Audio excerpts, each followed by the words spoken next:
Hi, ഇന്ന് നമ്മൾ ഉണ്ടാക്കുന്നത് ഒരു സ്പെഷ്യൽ മന്തിയാണ്. അപ്പം മന്തി ഉണ്ടാക്കുക അല്ലെങ്കിൽ ബിരിയാണി ഉണ്ടാക്കുക എന്ന് പറയുമ്പോൾ നമുക്ക് ഒത്തിരി ടൈം ചിലവാകുന്നൊരു പരിപാടിയായിട്ടാണ് സാധാരണ എല്ലാവരും കണ്ടിട്ടുള്ളത്. പക്ഷേ ഇതങ്ങനെയല്ല, പെട്ടെന്ന് തന്നെ ഉണ്ടാക്കിയെടുക്കാം. അപ്പോൾ അതെങ്ങനെയാണ് നോക്കാം. ഞാൻ ചിക്കൻ പീസസ് എടുത്തിട്ടുണ്ട്. വലിയ പീസ് വേണമെന്നുള്ളവർക്ക് അങ്ങനെ എടുക്കാം.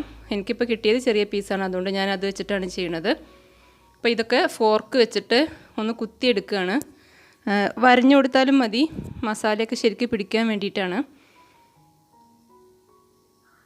കൂടുതൽ ചിക്കൻ വേണമെന്നുള്ളവർക്ക് അതെടുക്കാം. ഇത് മന്തി മസാലയാണ്, ഞാൻ വീട്ടിൽ തന്നെ ഉണ്ടാക്കിയതാണ്. ഇതിൻ്റെ റെസിപ്പി ലിങ്ക് ഞാൻ ഡിസ്ക്രിപ്ഷനിൽ കൊടുക്കാം. അത് 1 ടീസ്പൂൺ ഇട്ട് കൊടുക്കുന്നുണ്ട്. വേറെ മസാലകളൊന്നും ഇതിലേക്ക് വേണമെന്നില്ല, ഇത് തന്നെ ധാരാളം മതി. പിന്നെ വലിയ ജീരകം ഒന്ന് ചതച്ചതാണ് ഇട്ട് കൊടുക്കുന്നത്, ഒരു 1/4 ടീസ്പൂൺ മതി. 1/4 ടീസ്പൂൺ ചെറിയ ജീരകത്തിൻ്റെ പൊടിയാണ്. ചെറിയ ജീരകം ഉണ്ടെങ്കിൽ അതിടുക, എനിക്കിപ്പോൾ പൊടിയാണുള്ളത്. പിന്നെ കുരുമുളക്, മുഴുവൻ കുരുമുളക് ഒരു 1/4 ടീസ്പൂൺ ഇട്ട് കൊടുക്കുന്നുണ്ട്, പൊടിച്ചതല്ല. 1 ടീസ്പൂൺ മുളക് പൊടി, നമ്മുടെ സാധാ മുളക് പൊടിയാണ്. പിന്നെ പാകത്തിനുള്ള ഉപ്പ്, ചിക്കനിലേക്കുള്ള ഉപ്പാണിത്. പിന്നെ നമ്മുടെ മാഗി ക്യൂബ്, ഒരു പാക്കിനുള്ളിൽ 2 ക്യൂബാണ് ഉണ്ടാവുക, അതിൽ ഒരെണ്ണമാണ് ഞാൻ എടുത്തിട്ടുള്ളത്. കംപ്ലീറ്റ് എടുക്കണമെന്നില്ല. 1 ക്യൂബ് ഇട്ട് കൊടുക്കുന്നുണ്ട്. ചെറുതായിട്ടൊന്നിങ്ങനെ കൈ വെച്ചിട്ട് തന്നെ അങ്ങനെ ഒന്ന് പൊടിച്ചിട്ട് അങ്ങ് ഇട്ട് കൊടുത്താൽ മതി. പിന്നെ ഫുഡ് കളർ ചേർക്കുന്നുണ്ട്, അതിപ്പോൾ ഓപ്ഷണലാണ്, ഓരോരുത്തർക്കും ഇഷ്ടത്തിനനുസരിച്ച് ചെയ്യാം. ഞാനൊരു 2 തുള്ളി ഒഴിച്ചു കൊടുക്കുന്നുണ്ട്. ഇനി ഇതെല്ലാം കൂടി നന്നായിട്ടൊന്ന് മിക്സ് ചെയ്യുക. ഈ മസാലപ്പൊടി എല്ലായിടത്തും ഒന്ന് എത്തണം. നമ്മൾ ഒരു അടിപൊളി മസാലപ്പൊടിയാണിത്. ഞാനിതിൻ്റെ മുമ്പ് അതിൻ്റെ വീഡിയോ ഇട്ടിട്ടുണ്ട്, അപ്പോൾ ലിങ്ക് ഞാൻ കൊടുക്കാം. അത് നോക്കിയിട്ട് മസാലപ്പൊടി ഉണ്ടാക്കി വെച്ചാൽ പെട്ടെന്ന് തന്നെ മന്തി റെഡിയാക്കുക. ഇനി ഇതൊരു 2 മണിക്കൂർ റെസ്റ്റ് ചെയ്യാൻ വേണ്ടി വെക്കണം. ഞാനിത് വെറുതെ അവിടെ തന്നെ അങ്ങനെ അടച്ച് വെക്കുകയാണ്. ഇപ്പോൾ 2 മണിക്കൂർ കഴിഞ്ഞു. ഇനി നമ്മളിതിലേക്ക് ഓയിൽ ഒഴിച്ച് കൊടുക്കണം, സൺഫ്ലവർ ഓയിൽ. ഓയിൽ ഓരോരുത്തരുടെ ഇഷ്ടമാണ്, പക്ഷേ ഞാനിപ്പോൾ ഇവിടെ ഒരു 4 ടേബിൾ സ്പൂണേ ഒഴിച്ചിട്ടുള്ളൂ. ഒരു 1/4 കപ്പ് വരെയൊക്കെ ഒഴിക്കുക. എണ്ണ വളരെ കുറച്ച് മതി എന്ന് വെച്ചിട്ടാണ് ഞാൻ 4 ടേബിൾ സ്പൂണിൽ ഒതുക്കിയത്. എന്നിട്ട് ഫ്ലെയിം കൊടുത്തിട്ടുണ്ട്, ലോ ഫ്ലെയിമിലിട്ടിട്ട് വേണം ചെയ്യാൻ. ലോ ഫ്ലെയിമിലിട്ടിട്ട് ഒന്ന് വേവിച്ചെടുക്കുക. നല്ല ക്രിസ്പി ഒന്നും ആവണ്ട, അടച്ച് വെക്കുന്നത് കൊണ്ട് ക്രിസ്പി ആവുമൊന്നുമില്ല.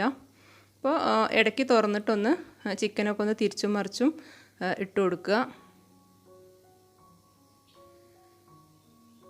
വലിയ പീസസ് കിട്ടുകയാണെങ്കിൽ അത് തന്നെ എടുക്കാം. എനിക്കിപ്പോൾ ഇവിടെ നമ്മൾ വാങ്ങിക്കുമ്പോൾ തന്നെ ഇങ്ങനെ ചെറിയ പീസസായിട്ട് കട്ട് ചെയ്തിട്ടാണ് കിട്ടിയത്, അപ്പോൾ അതുകൊണ്ടാണ് ഞാൻ ഇങ്ങനെ ചെയ്തത്. ഈ മസാല ഉണ്ടാക്കി വെക്കുകയാണെന്നുണ്ടെങ്കിൽ നമുക്ക് മന്തി ഉണ്ടാക്കാൻ ഒരു പണിയില്ല. അടിപൊളി മന്തി നമുക്ക് 10 മിനിറ്റ് കൊണ്ട് തന്നെ ഉണ്ടാക്കിയെടുക്കാം. ഇടയ്ക്ക് തുറന്നിട്ട് നമ്മളിതൊന്ന് വേവാത്ത ഭാഗങ്ങളിലേക്കൊക്കെ തിരിച്ചും മറിച്ചും ഇട്ട് കൊടുക്കുക. ഇനിയിപ്പോൾ മന്തി ഉണ്ടാക്കുമ്പോൾ നമ്മളിത് ഒരുപാട് സമയമൊന്നും ചിക്കൻ വേവിക്കില്ല. ഇപ്പോൾ ഈ കിടന്ന് വേവുന്ന ആ വേവ് തന്നെ അതിന് കിട്ടുള്ളൂ. അപ്പോൾ അതവിടെ കിടന്ന് റെഡി ആവട്ടെ. ഞാൻ ഇപ്പുറത്തെ അടുപ്പത്ത് അരിക്കുള്ള വെള്ളം വെച്ചിട്ടുണ്ട്. ബസ്മതി അരിയാണ് എടുത്തിട്ടുള്ളത്. 2 കപ്പ് ബസ്മതി അരി, അതിലേക്ക് ഉപ്പിട്ട് കൊടുത്തു. വെള്ളത്തിന് അങ്ങനെ പ്രത്യേകിച്ച് കണക്കൊന്നുമില്ല, നമ്മൾ തിളപ്പിച്ച് ഊറ്റിയെടുക്കുകയാണ്. അപ്പോൾ ഒരു 2 ഇരട്ടി 3 ഇരട്ടിയൊക്കെ വെള്ളം വെക്കാം. അതിലേക്ക് നമ്മൾ നേരത്തെ തയ്യാറാക്കി വെച്ചിട്ടുള്ള മന്തി മസാല 1/2 ടീസ്പൂൺ ഇട്ട് കൊടുക്കുന്നുണ്ട്. പാകത്തിനുള്ള ഉപ്പിട്ട് കൊടുത്തു ആദ്യം. ഇപ്പോൾ ഇതാ വെള്ളം നന്നായി തിളച്ചിട്ടുണ്ട്. അതിലേക്ക് ഞാൻ 1 ടേബിൾ സ്പൂൺ സൺഫ്ലവർ ഓയിലും ഒഴിച്ചു കൊടുത്തു. അരിയൊന്ന് വിട്ട് കിട്ടാൻ വേണ്ടിയിട്ടാണ്. ഇപ്പോൾ ഇതാ അരി ഞാൻ കഴുകി വെള്ളമൊക്കെ വാർത്ത് വെച്ചിരുന്നതാണ്,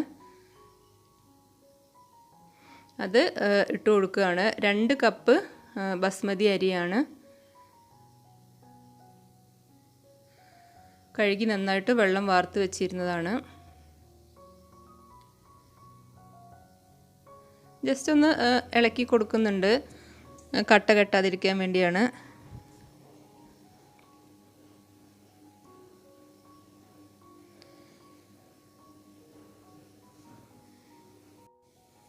ഇത് നമ്മളിങ്ങനെ അരി ഒരു 3/4 വേവാകുമ്പോൾ നമ്മളിങ്ങനെ ഊറ്റിയെടുക്കുകയാണ്.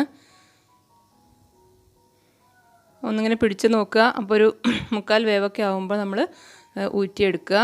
എന്നിട്ട് ആ ചിക്കൻ്റെ മേലേക്ക് ഇട്ട് കൊടുക്കുകയാണ് ചെയ്യുക. ഇപ്പോൾ അത് ഏകദേശം ആയിട്ടുണ്ട്. ചിക്കനും ആ ഒരു പരുവത്തിലായി വന്നിട്ടുണ്ട്. അപ്പോൾ ഈ സമയത്ത് നല്ലൊരു സ്മെല്ലുണ്ടാവും മന്തിയുടെ. ആ ഒരു സ്മെല്ലുണ്ടാവും. ആ ചിക്കൻ്റെ മേലേക്ക് ഇട്ട് കൊടുക്കുക.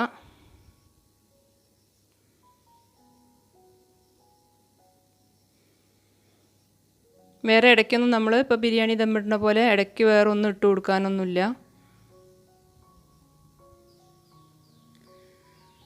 ചോറ് കംപ്ലീറ്റ് ഇതുപോലെ നന്നായിട്ട് വെള്ളം വാർത്തിട്ട് വേണം. എൻ്റെ ഇപ്പോൾ വലിയ പാത്രമാണ്, വളരെ കുറച്ചേ ഉള്ളൂ മന്തി, അതുകൊണ്ടാണ് ഇങ്ങനെ കിടക്കുന്നത്. വെറും 2 കപ്പ് അരി മാത്രമേ എടുത്തിട്ടുള്ളൂ. അപ്പോൾ കൂടുതലൊക്കെ വെക്കുമ്പോൾ കുറച്ചുകൂടി വലിയ പാത്രത്തിൽ ചെയ്യുക. ഇനി ഫുഡ് കളർ ഞാൻ നേരത്തെ പറഞ്ഞതുപോലെ തന്നെ ഓപ്ഷണലാണ്. ഞാനൊരു 2-3 ഡ്രോപ്പ് ഇങ്ങനെ അവിടെ ഇവിടെ ആയിട്ട് ഒഴിച്ചു കൊടുക്കുന്നുണ്ട്. പിന്നെ വേറെ സൺഫ്ലവർ ഓയിൽ ഇനി ഒഴിച്ചു കൊടുക്കേണ്ട ആവശ്യമില്ല. താല്പര്യമുള്ളവർക്ക് ഒഴിക്കാം, നമ്മൾ ആ ചിക്കനിലുള്ളത് തന്നെ ഉണ്ടാവും. ഇനി ഒരു ചെറിയ പാത്രം വെച്ചിട്ടുണ്ട്, ചാർക്കോൾ കത്തിച്ചു ഇട്ട് കൊടുക്കുകയാണ്. ഇനി ഇതിലേക്ക് കുറച്ച് സൺഫ്ലവർ ഓയിൽ 3-4 ഡ്രോപ്പ് ഇങ്ങനെ ഇട്ട് കൊടുത്താൽ പുക വന്നോളും. അപ്പോൾ അതിൽ കിടന്ന് നല്ലൊരു സ്മോക്കി ടേസ്റ്റ് വരും. ഇത് നന്നായിട്ട് പുകഞ്ഞ് വന്നിട്ടുണ്ട്. ഇനി ആ പുക പുറത്ത് പോവാത്ത രീതിയിൽ അടച്ച് വെക്കുക. അപ്പോൾ അതിനകത്ത് കിടന്ന് നല്ലൊരു സ്മോക്കി ടേസ്റ്റ് വന്നോളും. ഒരു 10 മിനിറ്റ് സമയം ലോ ഫ്ലെയിമിൽ ഇങ്ങനെ വെച്ചതിന് ശേഷം ഓഫ് ചെയ്യുക. ഇപ്പോൾ ഇത് മന്തി റെഡി ആയിട്ടുണ്ട്. അപ്പോൾ നമ്മൾ തുറക്കുമ്പോൾ തന്നെ നല്ലൊരു സ്മെല്ല് വരും. സ്മോക്കി ടേസ്റ്റൊക്കെ, ആ സ്മോക്കി സ്മെല്ല്, അതിൻ്റെ ഒരു സ്മെല്ല് വരും. ഇപ്പോൾ നമ്മൾ അതൊന്ന് ഇളക്കി നോക്കുക. അപ്പോൾ താഴെയാണല്ലോ, എണ്ണയൊക്കെ താഴെയാണല്ലോ ഉള്ളത്, മുകളിലല്ലല്ലോ ഉള്ളത്. അപ്പോൾ അതൊക്കെ ഒന്ന് താഴെയുള്ള ഭാഗമൊക്കെ മുകളിലേക്ക് ഇട്ടിട്ടൊന്ന് തിരിച്ചും മറിച്ചൊക്കെ ഇളക്കിയെടുക്കുക.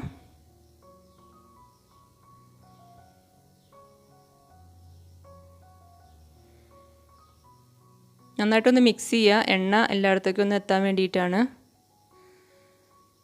ഫുഡ് കളർ ഓപ്ഷണലാണ്. ഇനിയിപ്പോൾ വേറെ മഞ്ഞ കളറൊക്കെ ഉണ്ടെങ്കിൽ അതും ചേർത്ത് കൊടുക്കാം. ഞാനിപ്പോൾ ഇത് മാത്രമേ ചേർത്തിട്ടുള്ളൂ. പരമാവധി കളർ ഒഴിവാക്കുകയാണല്ലോ നല്ലതെന്ന് വിചാരിച്ചിട്ടാണ്.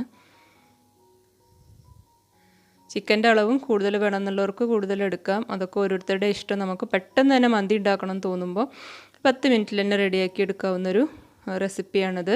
മന്തി മസാല സ്റ്റോക്ക് ഉണ്ടായിരിക്കണം എന്ന് മാത്രമേ ഉള്ളൂ. മസാലയുടെ റെസിപ്പി ഞാൻ പറഞ്ഞല്ലോ, ഡിസ്ക്രിപ്ഷനിലുണ്ട്. അപ്പോൾ ട്രൈ ചെയ്ത് നോക്കുക. വീണ്ടും നല്ല വീഡിയോ ആയിട്ട് ഞാൻ വരും. താങ്ക്